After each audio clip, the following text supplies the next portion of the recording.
안녕하십니까. 한 주간의 스포츠 이슈를 스토커처럼 집요하게 파헤치는 방송, 스포츠에 대해 할 말이 많은 방송 뉴스토커 제41회 시작해 보겠습니다. 자, 애청자 여러분 안녕하십니까. CBS 노컷뉴스 체육팀장 임종률입니다. 새해 두 번째 방송이 되겠는데 사실 이제 저희가 이제 연말 연시 이러다 보니까 굉장히 많이 바빴습니다. 그래서 원래 주 어떤 출연진이 그동안 함께 모인 적이 굉장히 좀 그동안 좀 힘들었어요. 네. 근데 지금 오늘은 우리 박세훈 기자와 소준일, 소나운서까지 다 모인 이 첫 번째, 이게 얼마 만입니까, 소나운서? 거의 한 달 정도 된 것 같은데요. 그런가요? 네.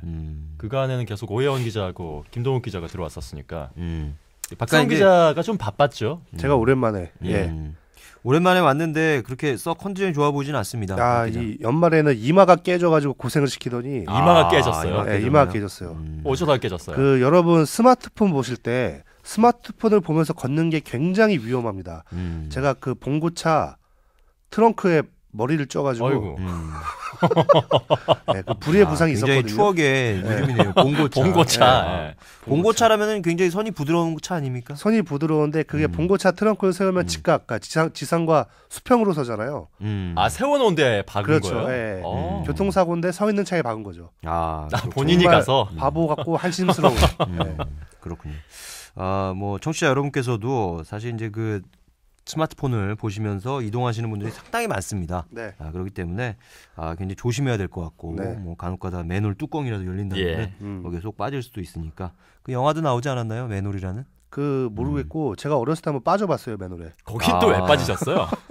몰랐지, 빠지든지.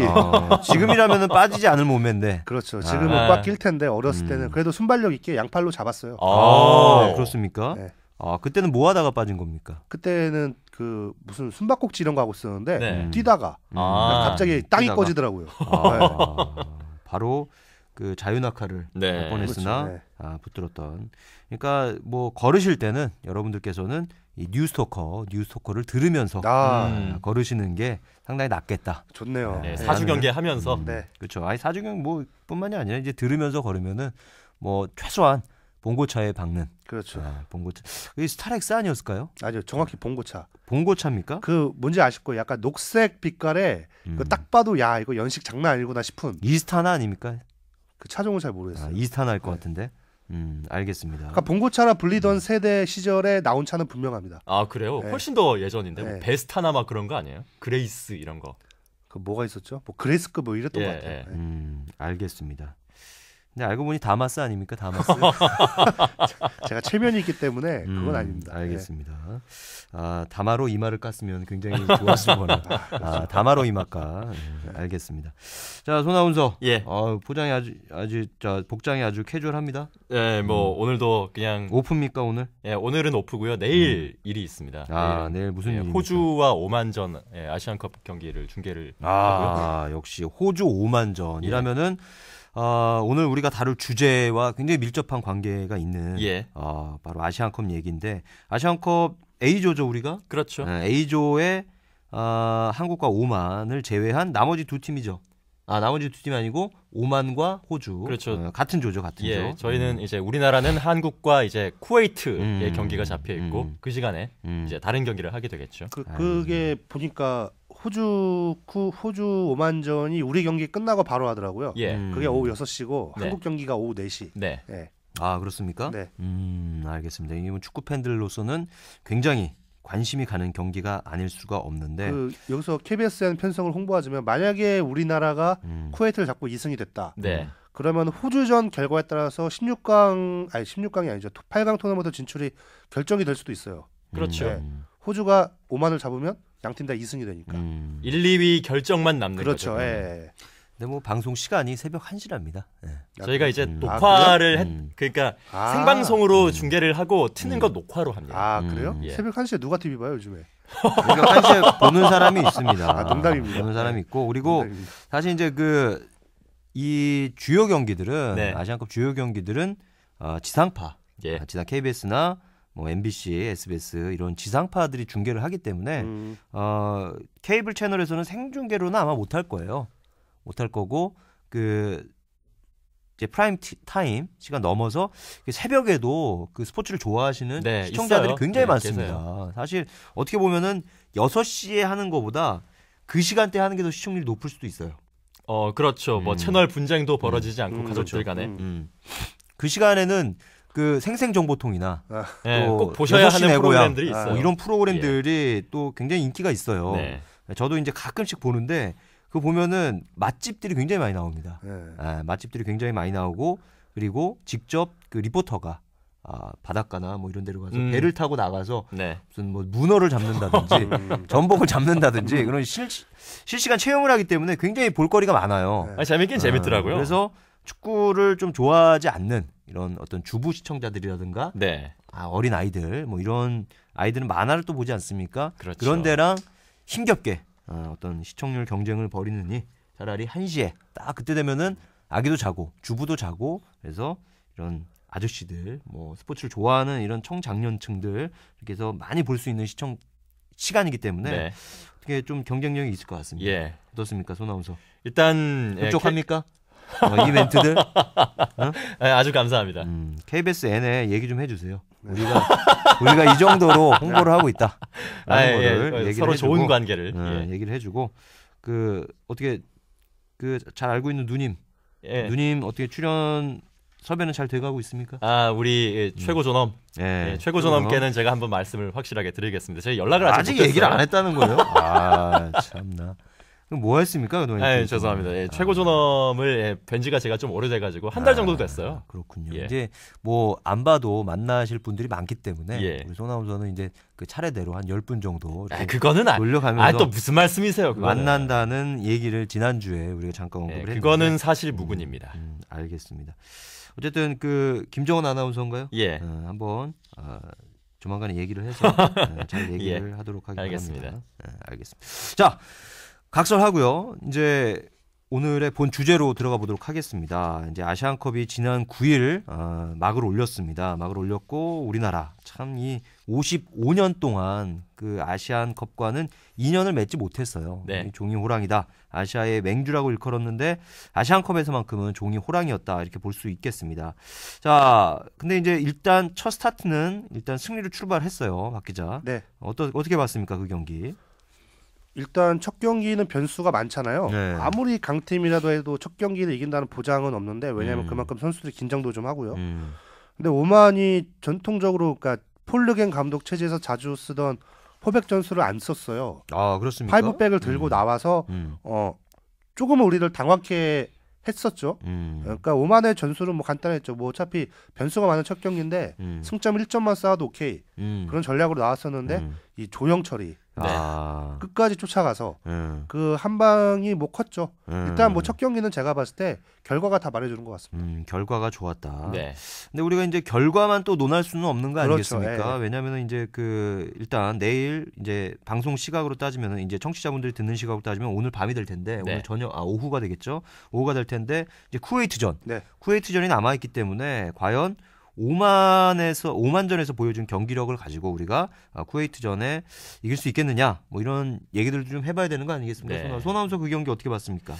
사실 전반전은 좀 지루했습니다.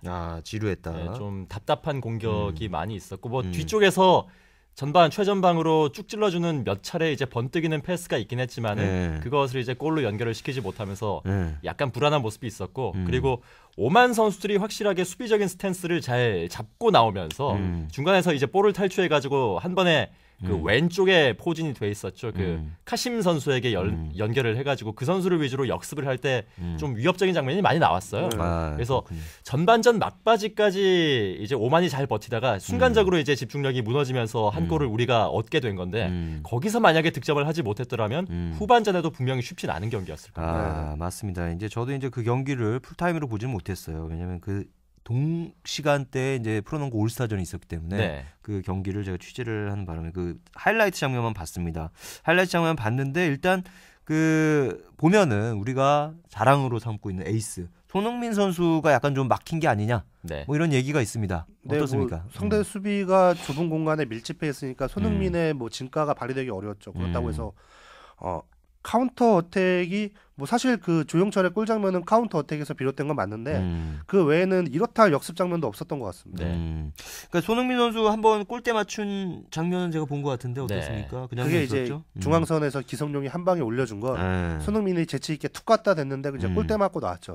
그 장면 외에 손흥민은 뭐 딱히 이 손흥민 선수가 지난 사우디와의 평가전에서도 골대를 한번 맞췄고 뭐 이런데 어쨌든 이 골대 징크스에도 사우디전 때는 골은 넣었잖아요. 그죠?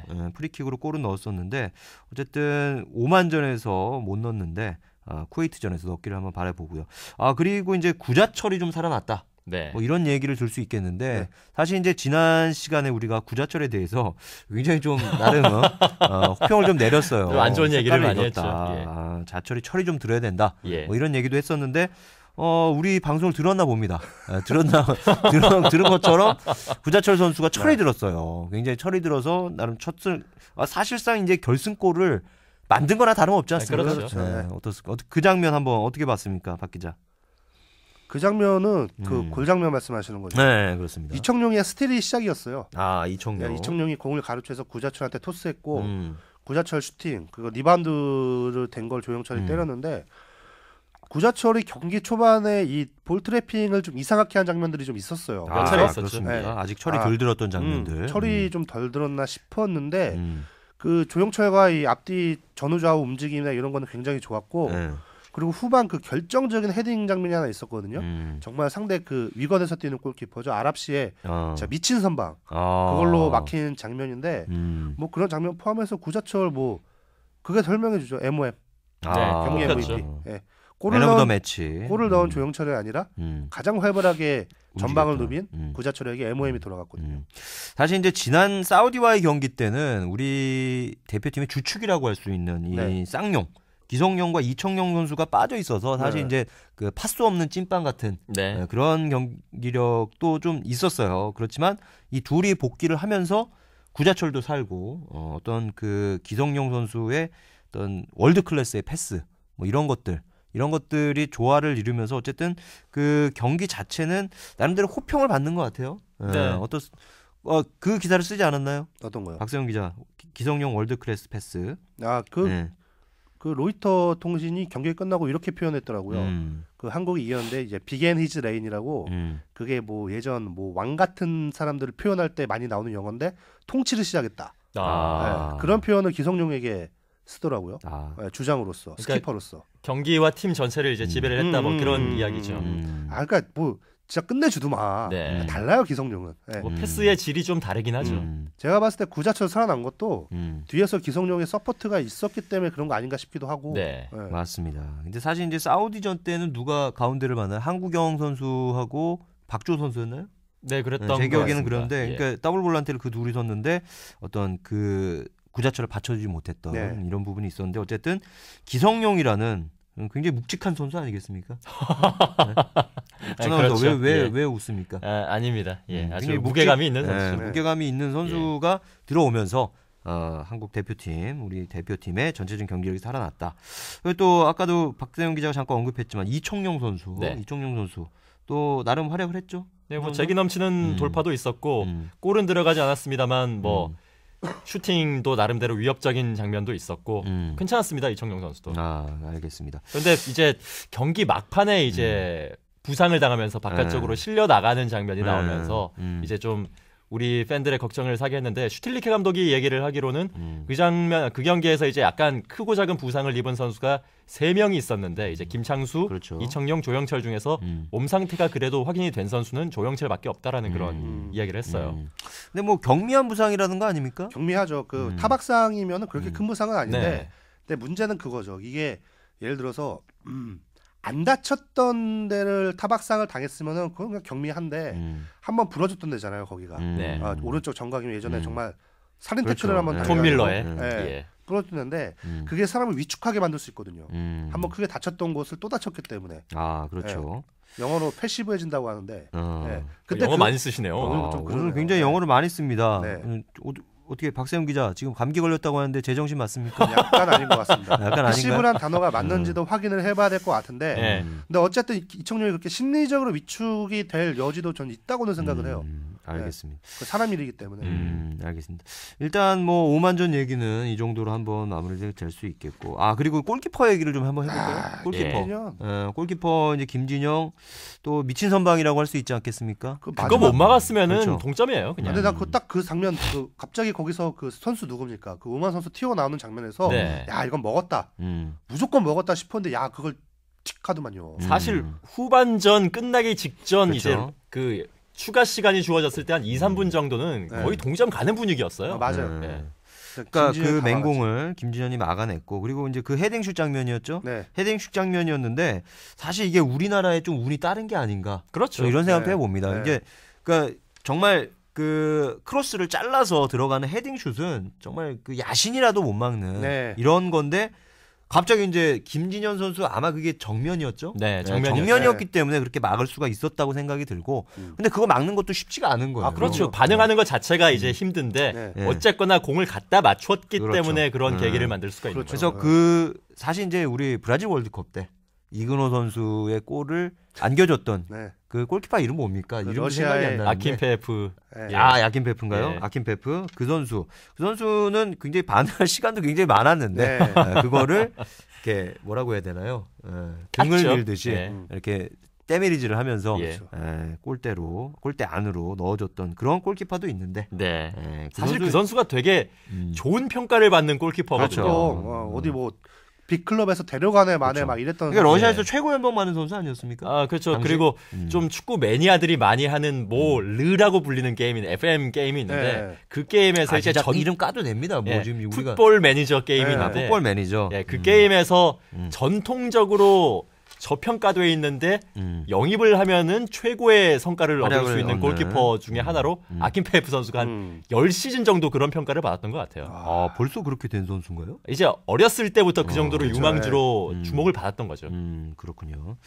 자, 손아운서 지금 뭐 우리 지금 여기서 방송을 하는데 여기서 무슨 뭐 어떤 그 홍보나 이런 게 아니라면은 그냥 얘기를 해줘도 됩니다. 뭐 알겠습니다. 이게 뭐 굳이 그 뭐 알아서 이제 밖에 있는 김성희 감독이나 박기명 PD나 이런 사람들이 그걸 알아서 다 편집을 할 겁니다. 뭐 이건 뭐 편집할 거리도 아니니까요. 뭐라고요? 그 FM이라고 이제 풋볼 매니저라는 FM? 게임이 있어요. 유명한 게임이 있어요. 영국에서는 이혼 사유도 되는. 그렇죠.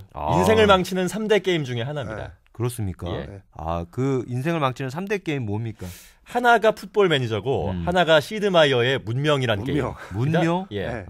문명하셨습니다라는 말이 있죠. 그렇죠. 유명합니다. 그리고 나머지 하나가 또 뭐였죠? 제가 잘 기억이 안 나는데. 두 개나 알아요. 풋볼 매니저와 문명. 그거 아닙니까? 페르시아 왕자?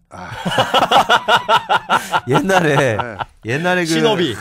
정말 처음 컴퓨터가 저희 집에 장만이 됐을 때 XT 시절에 하던 게임이죠. 그렇죠. 디스켓 넣고. 그렇지. 그게 286인지 186인지 모르겠습니다. 286 전이죠. 286 전입니까? 그 녹색 화면에 모니터로 보던. 게임 중간에 디스켓 갈아 끼워줘야 돼요. 맞아요. 그 게임이 그렇게 재밌었어요. 그 게임이 90년대 거의 빅히트. 그렇죠. 땅을 파고 띠르륵 하면은 뭐 이렇게 하고 하는 그런 걸로 좀 약간 잔인했어요, 근데. 알겠습니다. 뭐 여러 가지 있었죠. 골든엑스부터 해가지고. 맞아요. 고인돌. 어쨌든 그런 뭐 거침없이 얘기해주면 됩니다. 알겠습니다. 우리가 KBS N 스포츠까지 우리가 대대적으로 홍보를 한 마당에 뭘 또 우리가 지금 가리겠습니까? 김정은 아나운서 한번 해보고요. 알겠습니다. 자, 그 정도로 이제 김진현 골키퍼의 어떤 그 선방이 빛났다. 그렇다면 이제 우리가 저번 시간에 얘기했던 대로 정성용이나 어떤 그 김승규와의 골키퍼 경쟁에서 김진현이 승리한 거 아니냐 이렇게 볼 수 있지 않겠습니까? 일단 큰 대회 첫 번째 경기 선발로 나왔다는 거에서 거의 정리된 거죠. 제가 봤을 때 골키퍼를 중간에 교체할 일은 없지 않을까 싶어요. 굳이 바꿀 이유가 없어요. 왜냐하면 앞에 있는 수비 라인과의 호흡도 중요하기 때문에 이번 대회는 특별한 변수가 없는 한 김진현으로 가겠죠. 그래서 이제 사실 이제 지난 시간에 저희가 오만에 전반에 무더기 골을 넣고 한 4대0, 5대0 갔을 때 그동안 실전에서 점검하지 않았던 정성용의 투입 가능성을 한번 언급을 한 적이 있었거든요. 그래요? 그랬는데 어떤 그 골이 생각보다 많이 안 터지면서 그래서 김승기조차도 나오지 못한 그런 상황이 됐는데 그러니까 오늘 쿠웨이트전에서는 한번 출전을 한번 기대해봐도 좋을까요? 어떻게 봅니까? 쿠웨이트전에서 승점 석점을 우리나라가 딴다면 이제 호주전도 물론 중요하긴 하지만은 1, 2위를 결정을 지어야 되니까 중요하긴 합니다만은 어쨌거나 3차전을 조금 더 편안하게 임할 수 있기 때문에 차라리 오늘 경기에 좀 집중을 해가지고 승점 6점을 미리 만들어 놓는 편이 좋겠다라 생각을 한다면 굳이 골키퍼를 바꿀 이유는 없을 것 같습니다. 네. 알겠습니다. 자, 그러면 이제 호주, 쿠웨이트. 네. 자, 호주 쿠웨이트전 얘기를 안 할 수가 없잖아요. 이게 우리의 상대가 쿠웨이트이기 때문에 네. 쿠웨이트 호주 경기. 박수영 기자, 이 경기 어떻게 됐죠? 이 경기가 경기 시작하고 골이 터졌는데 네. 쿠웨이트가 넣었어요. 8분 만에. 아, 쿠웨이트가. 뭐야 이거 하고 경기를 봤죠. 음. 그래서 쿠웨이트가 이제 세트피스에서 진짜 다이빙 헤딩이 기가 막혔습니다. 아, 그렇죠. 네, 그러니까 확실히 세트피스에 뭔가 있나 싶을 정도로 굉장히 세련된 세트피스였는데 쿠웨이트는 거기가 끝이었죠. 아, 그렇죠. 그다음부터 뭐 눕고 뭐 하고 하다가 결국 호주의 대반격에 뭐 박살이 났는데 네. 뭐 객관적인 전력은 확실히 전력차는 크더라고요. 그렇죠. 이제 쿠웨이트가 A조에서 피파 랭킹이 가장 낮지 않습니까? 가장 약체로 이제 분류가 되는 팀이고 호주가 101로 3위. 네. 그리고 쿠웨이트가 125위. 네. 그렇군요. 아, 네. 호주가 100입니까? 100이에요. 호주. 네. 그런데 우리가 69위인가 그렇잖아요. 그렇죠. 그렇죠. 오만이 93위니까 호주가 조에서 피파 랭킹으로는 3위인데 야, 그 의미 없다는 얘기죠. 야, 네. 의미가 전혀 없네요. 네. 근데 어쨌든 저는 개인적으로 그 골 장면들을 보면서 굉장히 통쾌했습니다. 아, 왜냐하면은 중동의 이른바 침대 축구, 네. 침대 축구에 그러니까 침대에 누워 있는데 네. 한마디로 그 입으로 확 젖히고 얼음물을 끼얹은 거 아닙니까? 그렇죠. 예. 네. 좀 일찍 누운 감이 네, 있죠. 정신 차려라 이러면서 호되게 그거를 했고 그다음에 뭐 어떤 케이힐의 네. 복싱 세레머니 네. 또 볼 수 있었고 또 마옹고인가요?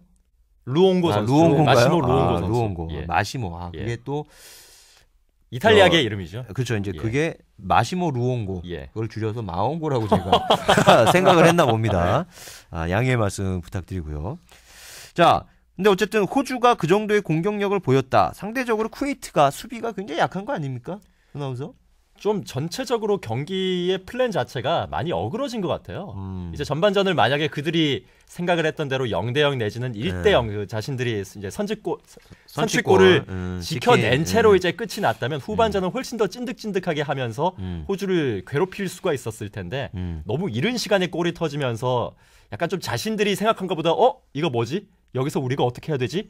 라는 게 좀 허둥지둥 된 게 아닌가? 그런 생각도 들고요. 맞습니다. 이게 사실 이제 너무 전반에 일찍 골이 터졌어요. 네. 이게 왜냐면은 그 쿠웨이트도 예상을 아마 못했을 부분인데 네. 전반을 그냥 어영부영 그냥 가까스로 0대0 뭐 이 정도로 비긴 다음에 뭐 후반에도 약간으로 뭐 이렇게 비기는 전술로 네. 뭐 이렇게 가서 뭐 오만이나 뭐 우리나라 뭐 이렇게 해서 요행을 건지는 이런 거를 생각을 했을 텐데 뭐 이렇게 되면서 쿠웨이트도 어떻게 됐건 승점 3점을 얻어야 되는 상황 아니겠습니까? 네, 절박하죠. 여기서 못 얻으면 사실상 끝이에요. 집으로 가는 거죠. 근데 사실 이제 쿠웨이트가 이렇게까지 약한 팀이 아니었어요. 그러니까 제 기억에 의하면은 예전 90년대나 뭐 이럴 때는 쿠웨이트도 나름 중동에서 정상급까지는 아니더라도 껌 좀 씹던 팀이었죠. 이란 뭐 어떤 사우디 예. 뭐 이 뒤를 잇는 그런 팀 정도로 이렇게 꼽혔던 팀인데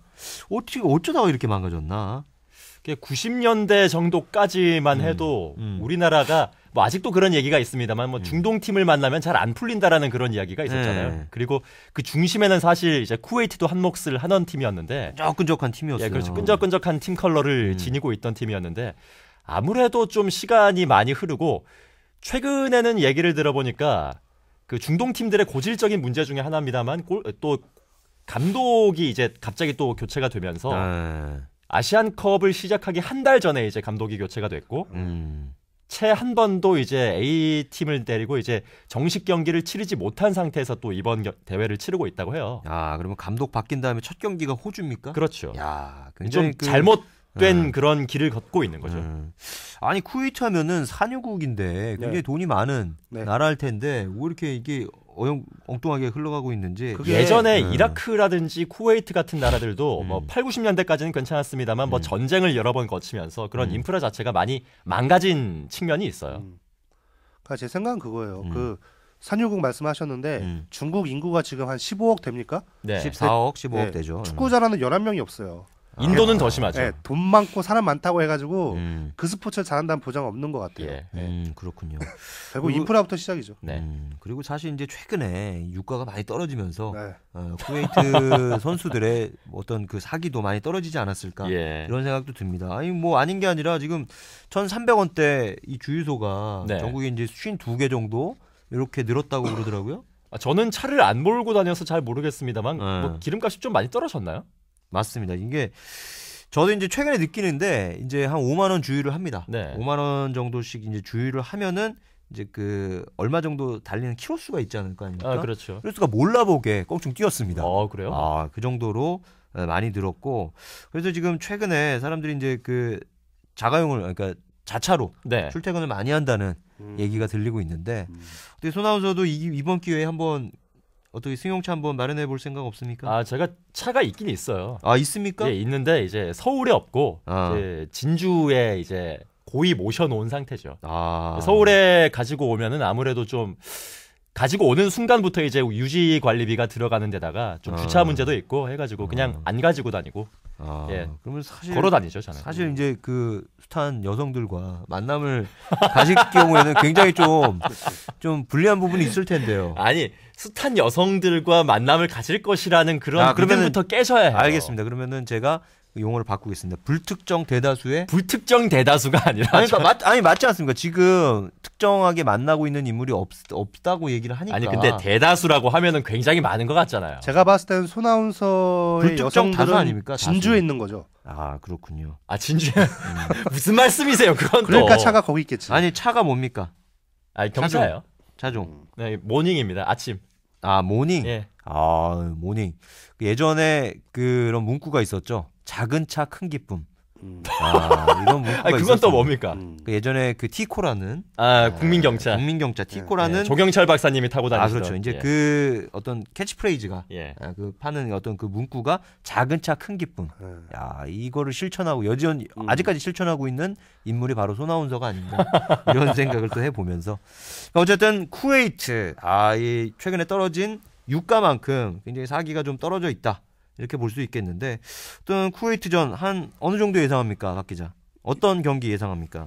여기는 무조건 수비적으로 나올 건데 보니까 이 뭐 좌우 흔들 때 수비수들이 순간적으로 정신 못 차린다고 해야 되나? 그러니까 이런 거 좀 조직력이 좀 이상해요, 그 팀이. 그렇군요. 그러니까 만들다가 아직 못 만드는 그런 팀 같은 느낌이 있는데 그 오만전 때 사실 후반 들어서 오만이 이제 좀 공세를 나왔어요. 라인을 좀 끌어올렸는데.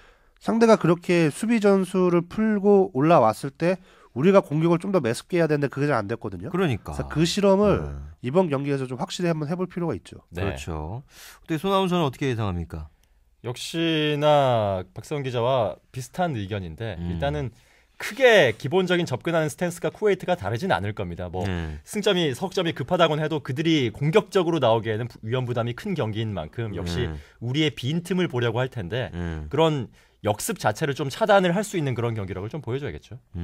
그렇군요. 그리고 어떻게 보면은 오만전에서 사실 이제 우리가 오만을 상대로 할 때 사실 이제 항상 떠올리는 말이 오만 쇼크 아닙니까? 그렇죠. 그래서 우리가 그 오만 쇼크를 다시 한번 좀 그 통쾌한 골들로 되갚았으면 하는 그런 바람을 갖는 팬들이 많았을 텐데 뭐 일단 경기는 이겼지만 그런 부분에서 좀 아쉬움이 좀 남아요. 그렇죠. 불안한 부분도 분명히 있었고. 그렇기 때문에 쿠웨이트전에서는 정말 멋진 골들, 시원한 골들을 어떤 좀 폭죽처럼 터뜨려서 또 우리 55년 만에 아시안컵 금메달을 노리는 어떤 그 위상에 걸맞는 어떤 경기력이 좀 나와야겠다.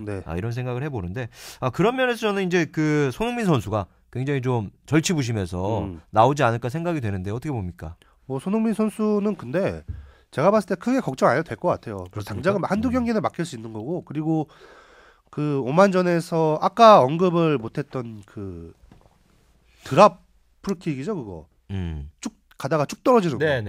그게 기가 막혔거든요. 그런 슈팅력 하나는 확실히 보여줬어요. 그러니까 그거 보면 아직 감은 살아 있구나 싶어서 뭐 손흥민 선수는 걱정 안 하는데 기왕이면은 이제 좀 뭐랄까 순간적으로 상대 수비진을 완전히 무너뜨리는 그 특유의 돌파 있잖아요. 그걸 좀 보고 싶은 마음이 있는 거예요. 그렇죠. 근데 박세훈 기자가 오늘따라 영어 구사가 굉장히 많습니다. 그렇죠. 드랍 폴킥. 예. 이게 알겠습니다. 무슨 용어가 있던데 무슨 드랍인데? 히 드랍 더 볼. 히 드랍 더 볼. 그건 야구고요. 히 드랍 더 볼. 알겠습니다. 이제 그 영어 드립은 좀 그만 치시죠. 알겠습니다. 일단 아닙니다. 이제 필요하면은 그냥 계속 써주시고요. 저희는 이제 평소와 다른 모습을 보이고 있으니까 굉장히 좀 오랜만이에요, 되게 불안한 모습을 좀 보이고 있는 그런 기분이 들어서 넌지시 높아지면서 얘기를 해봤습니다.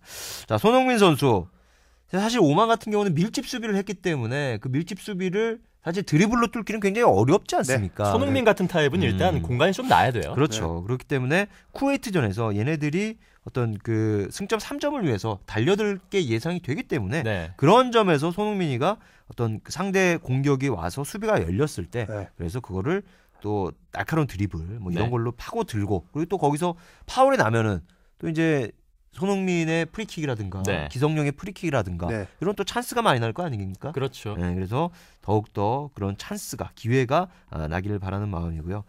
자, 손아운서 한번 스코어를 한번 예측해 볼까요? 쿠웨이트전. 예, 쿠웨이트전 어느 정도 예상합니까? 저는 소박하게 3대0 예상합니다. 3대0? 예. 한국 3, 쿠웨이트 0. 알겠습니다. 누가 넣을 것 같습니까? 골을 일단 손흥민 선수가 좀 넣어줬으면 좋겠어요, 저는. 넣어줬으면. 예. 손흥민이 그러면 해트트릭? 아니, 손흥민밖에 얘기를 안 해서 물어본 겁니다. 손흥민 해트트릭으로 한번 걸어볼게요, 그럼. 알겠습니다. 쉽진 않을 것 같은데. 알겠습니다. 우리 박 기자는 어떻게 예상합니까? 저는 그 공격력이 아직은 좀 날카롭지 않은 느낌인데다가 이청용이 안 나올 거거든요. 그렇죠. 저는 2대0 보는데 저는 그 중동 킬러 이근호 두 골. 이근호가 일단 나온다. 조영철이 아직 뭐 100%가 아니면 굳이 내보낼 이유는 없을 것 같아요. 오히려 이근호가 나중에 토너먼트나 이런 데에서 어떻게 활용이 될지 모르기 때문에 기회가 있을 때 한번 투입시키는 것도 제가 봤을 때 맞거든요. 그리고 지금 이근호 선수가 지금 쿠웨이트 감독이 바뀌었다고 제가 말씀을 드렸는데 그 쿠웨이트의 바뀐 감독이 이근호 선수가 전 팀의 감독이었죠. 그렇죠. 중동에서 뛰던 팀. 그래서 중동 킬러 이근호의 두 골을 건 박세훈 기자였는데 저는 일단 그 두 기자의 의견을 좀 취합을 해서 3대1 봅니다. 3대1. 한 골 준다. 한 골은 줄 것 같고 그게 이제 전반을 3대0 갑니다. 3대0 갔다가 후반에 한 15분 20분 정도에 골키퍼를 교체합니다. 왜 이렇게 골키퍼 바꾸고 싶어요? 골키퍼를 교체를 해서 어쨌든 점검을 해줘야 되니까 점검을 해줘야 되니까 골키퍼를 교체를 해서 김승규든 정성용이든 저는 정성용으로 가겠습니다. 정성용이 보고 싶다. 전격 투입이 됩니다. 전격 투입이 돼서 굉장히 아쉽게 한 골을 허용하는 그런 시나리오. 마치 예전에 김대훈 기자의 박주영 선수를 향한 무한정의 그런 사랑을 보는 듯한 그런 느낌인데요. 내가 봤을 때 이건 정성용에 대한 사랑이 아니라 매기는 거 아니에요? 아닙니다. 저는 정성용 선수 사실 이제 제가 이제 그 예전에 축구 담당을 했을 때 인터뷰를 그때는 이제 제가 다른 방송사에 YTN에 있었을 때 인터뷰를 면대면 인터뷰를 많이 했기 때문에 정성용 선수에 대한 애정이 있습니다. 애정이 있고 그래서 여기서 굉장히 아쉽게 어떻게 그 아쉽다는 거는 자책골이라든가 우리 선수의 수비수를 막거나 그런 자책골을 얘기를 하는 겁니다. 그리고 선방을 또 여러 차례 펼치면서 그러나 불운하게 어떤 자책골이나 뭐 이런 걸로 어이없이 골을 먹는 그런 상황이 펼쳐지지 않을까 이런 생각이 들고. 그럼 어쨌든 인터넷은 또 한번 파이어가 되겠네요. 그렇겠죠. 그러진 않겠죠. 왜냐면은 동정론이 일어날 겁니다.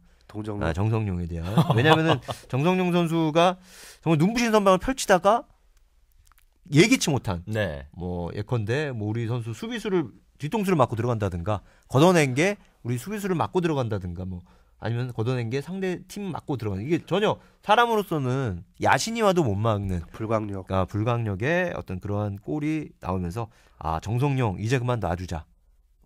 이러면서 정성용의 비판의 대상에서 이제 그만 놔주자는 게 약간 뉘앙스가 이상한데요. 그러니까요. 라는 이런 동정 여론이 일지 않을까 생각이 됩니다.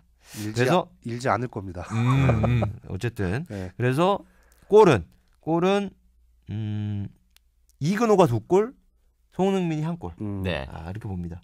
이근호가 사실 이제 그 상당히 중동 팀에 강한 면모가 있고 그리고 이근호 선수는 이제 어떻게 보면은 이 국내용이다. 뭐 이런 말이 좀 있었잖아요. 없지 않아 있죠. 2010년 남아공 월드컵을 앞두고도 예선에서 굉장히 잘하고 그래서 그 알메이가 큰 경기 때는 사실 좀 불안했다. 이런 얘기들이 좀 있었기 때문에 쿠웨이트전에는 굉장히 잘할 것이다. 라는 생각이 듭니다. 이근호가 중동 상대로 그러니까 A매치 통산골이 19골인데 9골이 중동팀 상대로 나왔거든요. 네. 근데 제 생각에 이근호가 큰 경기 약하다 요건 러시아전 이후 그 얘기 끝난 거 아닙니까?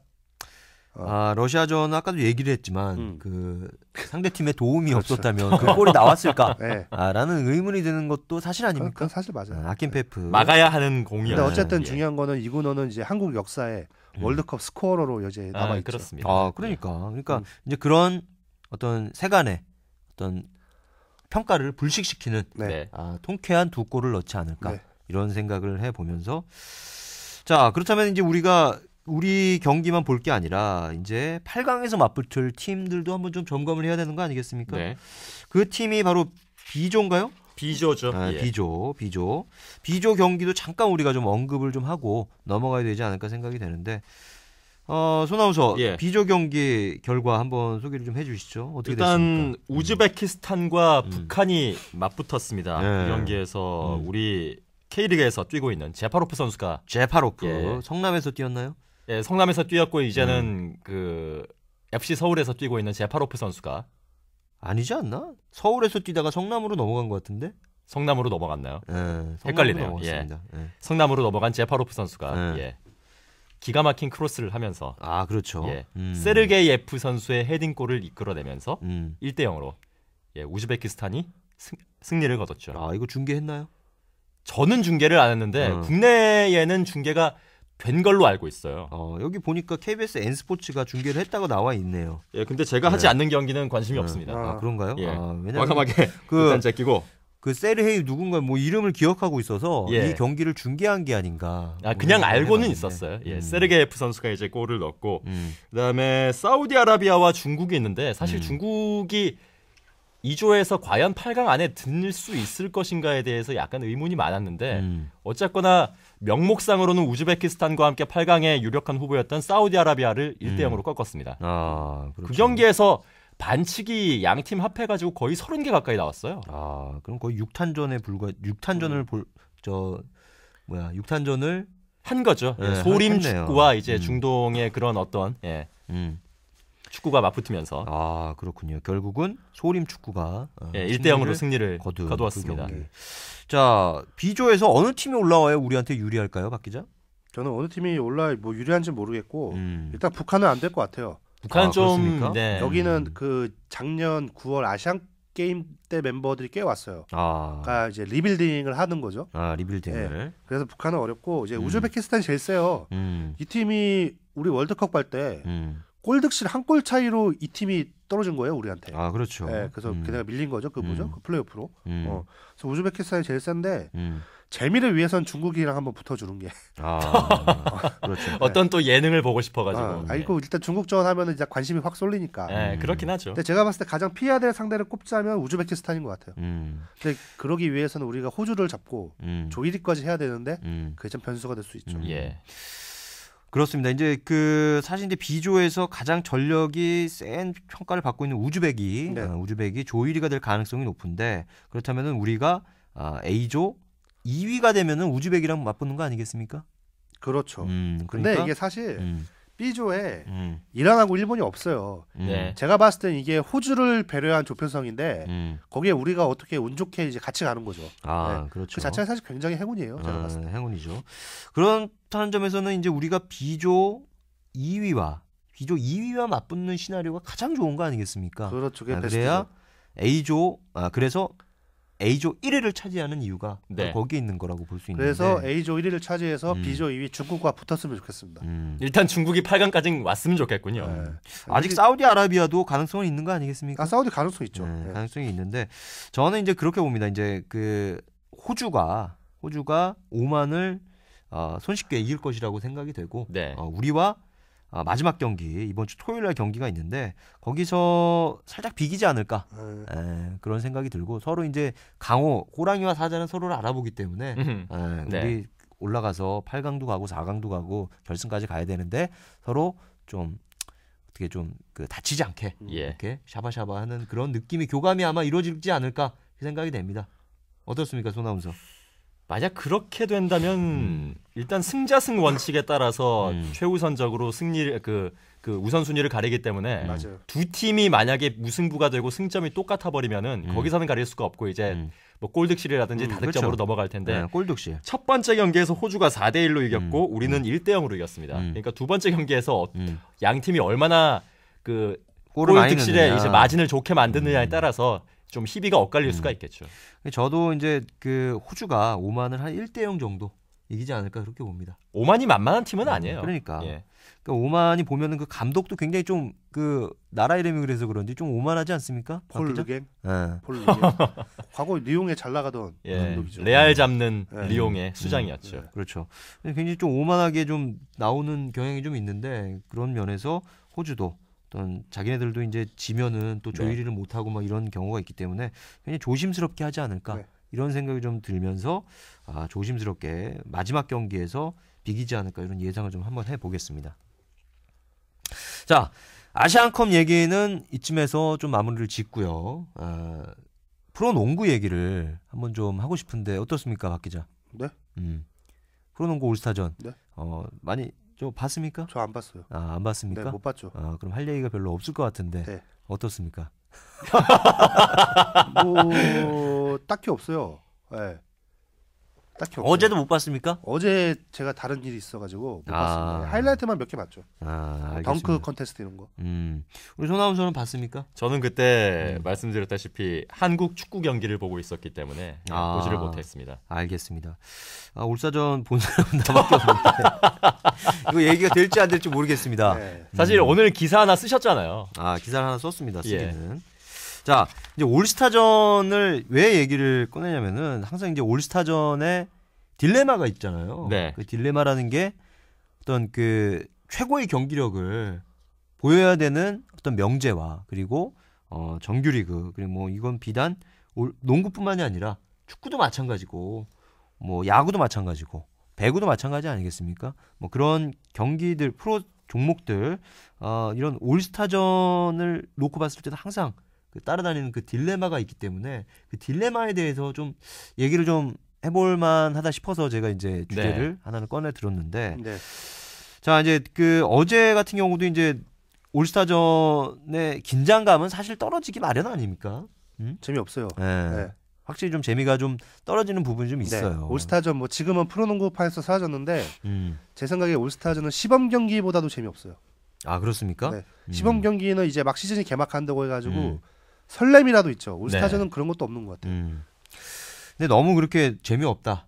이렇게 이게 평가절하 하기도 좀 어려운 게 뭐냐면은 이제 그 올스타전 하면은 그 리그에 최고 선수들이 모이는 경기 아니겠습니까? 그래서 팬들이 그런 선수들을 보기 위해서 또 평소에 이 선수들이 치열한 승부에서는 할 수 없었던 어떤 화려한 기술들, 기량들, 뭐 덩크라든가 뭐 더블 클러치, 뭐 이런 엘리웁 이런 것들을 또 이제 보여주면은 그게 또 나름대로 볼거리가 되는데 그런 부분에서는 어떤 그 올스타전의 묘미를 찾을 수가 있겠고 이런 것들을 봤을 때 이제 NBA 같은 경우는 올스타전이 좀 어떤지 이런 경우도 좀 박 기자가 좀 얘기해 줄 수 있는 부분 아닌가요? NBA도 요즘 재미없어요. 근데 NBA는 그렇습니까? 그게 있었어요. 2000년대 초반에 왜 갑자기 그런 일이 시작되는지 모르겠는데 3쿼터까지는 놀아요. 뭐 엘리우 파하고 크로스오버 드리블하고 놀다가 4쿼터가 되면은 요이 땅 양 팀이 붙어요. 치열하게. 또 진짜 선수 몇 명 안 쓰고 딱 핵심 선수들 위주로 해가지고 4쿼터는 붙어요. 그래서 거의 마지막 5분은 난리가 나요. 에이스 맞대결 막 펼쳐지고. 그러니까 그 경기는 정규리그 못지않은 긴장감이 난다는 거죠. 근데 그게 마지막 한 5분에서 6분. 저 잘 나가면은 그 4쿼터 전체인데. 이거는 어떻게 보면 정규리그 이상일 수도 있는 게 양 팀 다 멤버가 장난 아니잖아요. 그렇죠. 대표팀 멤버들끼리 짱짱한 세게 붙으니까 이건 진짜 장난이 아닙니다. 예전에 동부 컨퍼런스는 한번 이겨보겠다고 디트로이트 선수 4명이 한번 선발된 적이 있거든요. 그 4명을 4쿼터 초반에 동시에 써가지고 디트로이트 패턴을 썼습니다. 아. 상대가 못 막더라고요. 네. 옵션 공격. 그런 적도 있었어요. 네. 그 단일 팀이 아닌 이상 네. 손발이 그 안 상대의 맞죠. 패턴을 막을 만한 디펜스가 없는 거 아닙니까? 네.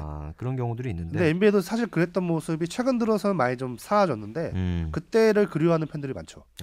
네. 그렇군요. 어떤 NBA 같은 경우는 그런 경우가 있겠고 네.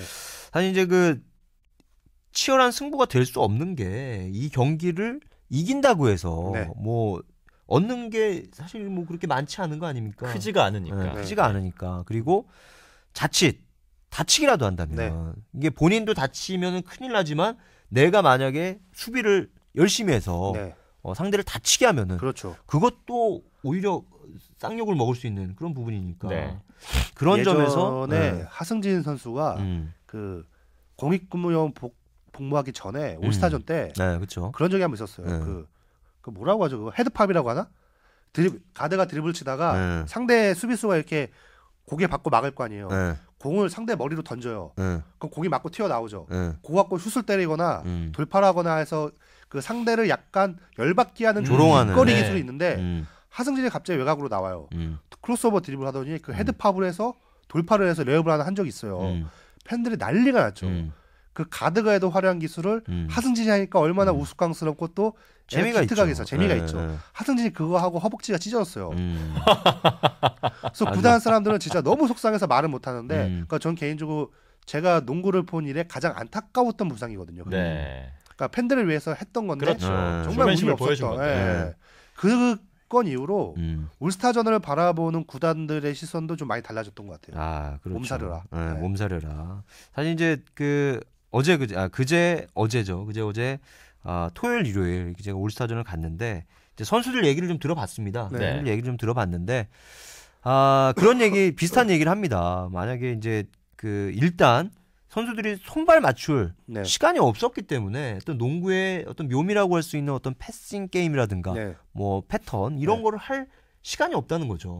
그런 상황에서 보여줄 거는 개인기인데 개인기를 보여주는 거는 또 열심히 보여주는데 아까 얘기했던 대로 부상이 나오면은 진짜 정작 정규리그에는 하승진처럼 그렇게 부상당하면 빠져버리니까 그런 고충이 있다고 얘기들을 하더라고요. 양동근이나 뭐 김선영 뭐 이런 선수들 그 얘기를 하는데 그렇다면 이게 그 메이저리그 같은 경우는 이제 올스타전을 하면은 뭐 아메리칸 리그, 내셔널리그 승리팀이 어떤 월드 시리즈 홈 어드밴티지를 갖는 그런 이점은 있잖아요. 근데 지금 뭐 우리나라나 NBA도 그런 이점은 없을 것 같고. 없죠. 그렇기 때문에 어떤 그야말로 떡고물이 안 떨어지는 경기이기 때문에 사람인 이상 인지상정이라 그거를 올스타전에서 정말 자기의 모든 거를 바쳐서 하기는 사실상 어렵지 않은가 이런 생각이 듭니다. 근데 한 가지 더 안타까운 거는 올스타전 경기가 딱 열리면 그 안에 있는 선수 감독들은 되게 재밌어요. 그 사람들은 그 시간을 즐겨요. 근데 그걸 보는 사람들이 못 즐겨요. 재미없으니까. 근데 그 안에선 진짜 재밌대요. 그래요? 그냥 오랜만에 만나서 막 벤치 앉아가지고 뭐 쉴 때 뭐 얘기도 그런 하고. 건 있겠네요. 그 올스타전 첫날, 그러니까 토요일 날 경기죠. 그때 국가대표 게임 있었죠. 그렇죠. 그때 막 그런 일이 있었다고 하더라고요. 그 국가대표팀 통역이 최근에 NBA에서 그 스테판 커리 골든스테이트 워리어스 때 이 선수가 한 손으로 이제 그 다리 가랑이 사이로 하는 드리블을 렉스로우라고 하잖아요. 또 영어 써서 죄송합니다만 괜찮습니다. 한 손으로 렉스로우를 해가지고 득점을 딱 만드는 장면이 있어요. 저도 본 것 같습니다. 난리가 났는데 그 이제 국가대표팀 통역이 김선영한테 얘기를 한 거예요. 이거나 좀 해보라고 나가서 그랬더니 김선영이 어설프게도 아마 그걸 했어요. 근데 그걸 하는 순간 벤치에서는 이제 깔깔대고 웃는 거죠. 그런 그 소소한 재미, 걔네들은 되게 즐겼대요 그거를. 근데 그런 건 좋은 거죠. 근데 이제 보는 사람도 같이 즐길 수 있는 그게 뭔가 돼야 되는데 그 방법 찾기가 쉽지는 않은 거죠. 그렇죠.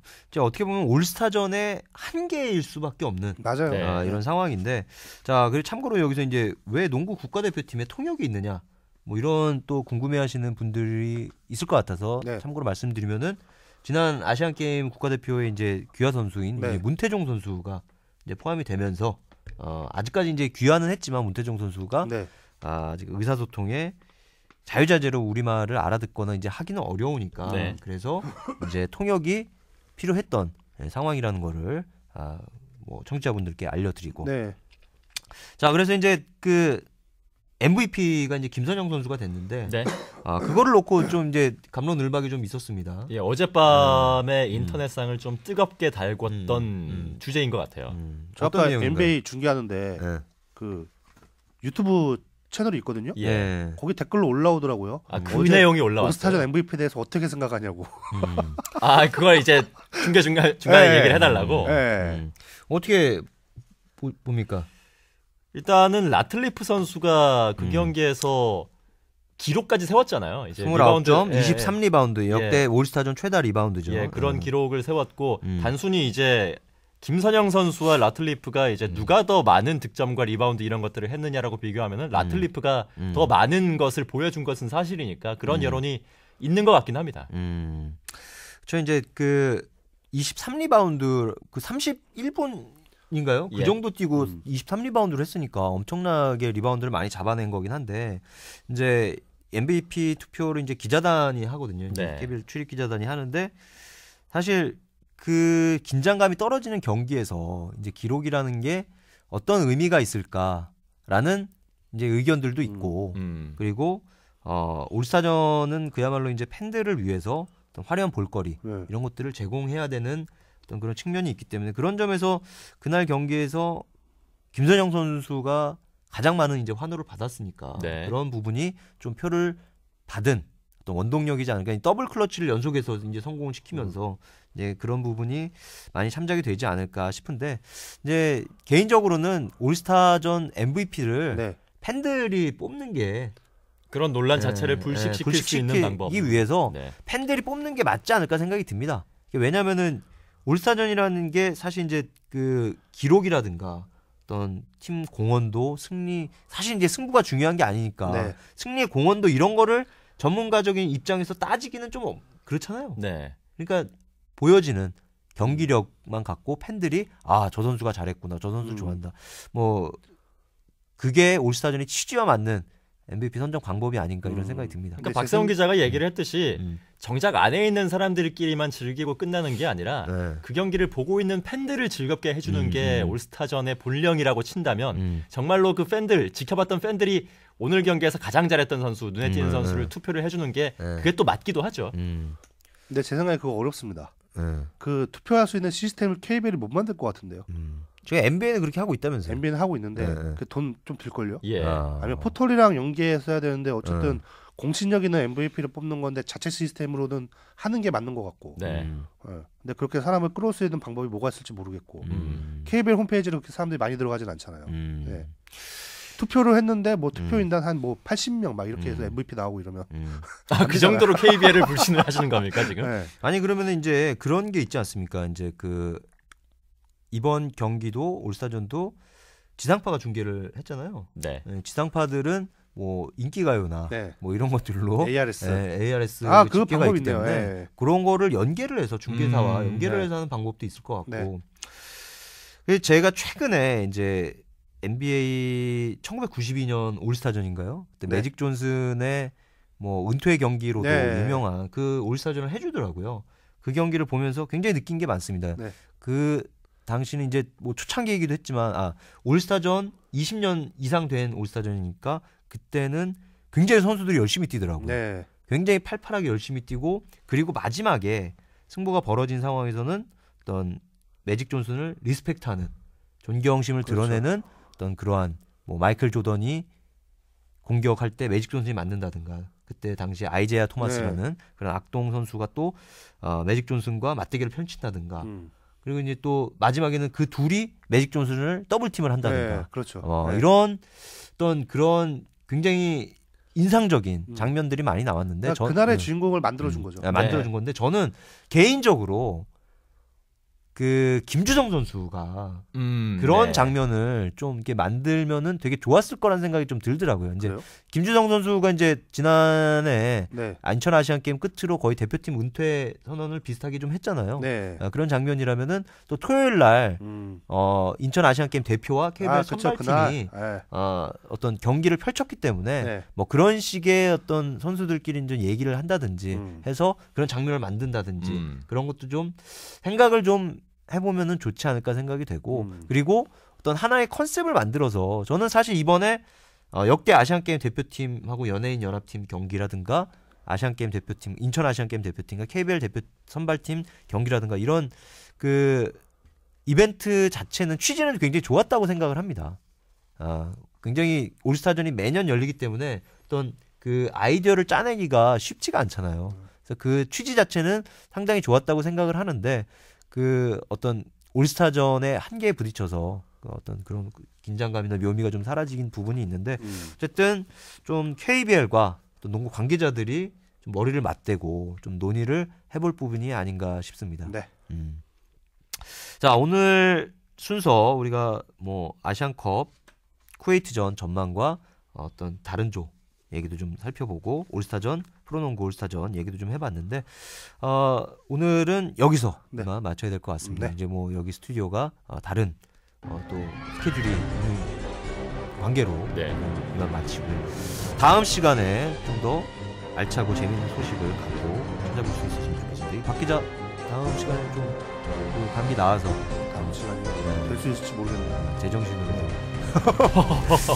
제정신으로 영어 구사 제대로 된 영어를 좀 표정 자체가 약간 나가 있어요 벌써. 알겠습니다. 오늘 영어 드립 굉장히 좋았습니다. 알려드립니다. 자, 오늘 소식 여기까지입니다. 감사합니다. 고맙습니다. 고맙습니다. 예.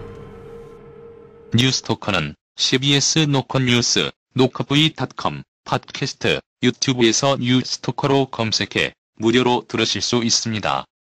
애청해주셔서 감사합니다.